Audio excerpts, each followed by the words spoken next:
Тірі адамның жүректен аяулы жері бола ма? Біздің қазақтың жүректі кісі дегені, батыр кісі дегені. Онан басқа жүректің қасиеттерін анықтап біле алмайды. Рақымдылық, мейірбандылық, әртүрлі істе адам баласын өз бауырым деп, өзіне ойлағандай оларға да болса иеді демек. Бұлар жүрек ісі. Асықтықта жүректің ісі. Тіл жүректің айтқанына көнсе жалған шықпайды. Амалдың тілін алса жүрек ұмыт қалады. Қазақтың жүректісі мақтауға сыймайды. Айтқанға көнгіш, уағдада тұрғыш. Бойын жаманшылықтан тез жиып алғыш. Көштің соңынан итше ере бермей, адасқан көптен атының басын бұрып алуға жараған. Әділетті ақыл мойындаған нәрсеге қиын да болса мойындау.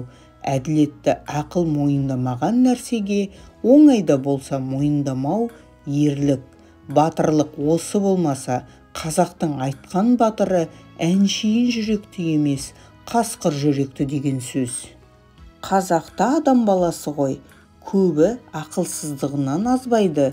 Ақылдың сөзін ұғып аларлық жүректе жігер, қайрат, байлаулылықтың жоқтығынан азады. Білімді білсе де, арсыз, қайратсыздығынан ескермей, ұстамай кетеді. Жаманшылыққа бір елігіп кеткен соң, бойын жиып алып кетерлік қайрат қазақта кем болады.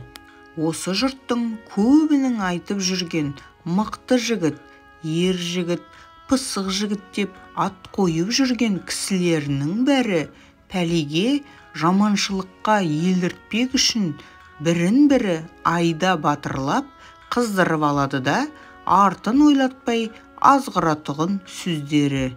Әйтпесе Құдайға терістіктен, не ар мен ұятқа терістіктен сілкініп, бойын жиып ала алмаған кісі үнемі жаманшылыққа, мақтанға салынып, өз бойын өзі бір тексермей кеткен кісі тәуір жігіт түгіл, әуелі адам ба өзі?